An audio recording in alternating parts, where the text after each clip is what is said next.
The violence in Egypt has prompted the federal government to update its travel advisory for Egypt for the second time in as many days. It's warning Australians not to go and, if already there, to get out as soon as they can.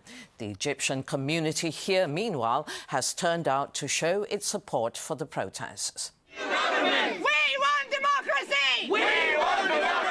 Egypt's global outrage continues to spread. Around 150 people held a boisterous but peaceful rally in Sydney's Hyde Park, showing unity with those taking part in what the world is calling the Egyptian Revolution. It will go down as one of the greatest days, moments in the history of the great nation of Egypt. Muslims and Christians alike gathered to declare their disgust with the Egyptian government and the various policies they say have ruined countless lives for decades. 95% of the Egyptians own nothing. They have lost opportunities, they have lost money, and once we get this money back, which has been stolen from Egypt, the streets will calm down again and Egypt needs to be rebuilt again. We lost everything. Like the rest of the world, Australia's Egyptian community is demanding an end to what they call the deterioration of their homeland, mainly in the areas of housing, jobs and free and fair elections. The rally ended with a Muslim prayer service to mourn the rising number of lives lost in the unrest.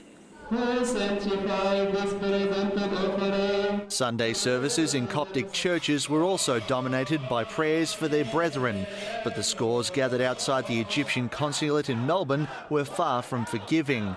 Many here insist the violence in Egypt is justified, vowing to continue their push towards freedom at any cost. My elder father was going in the street chanting against Mubarak. My young brother is going the same. My sister, everyone, every single one in Egypt. People are dying every day and they are willing to keep dying for this cause, to get their freedom back. Rather than evacuate its officials, Australia has increased its consular staff in Cairo, but its travel advisory has also been updated to its highest level.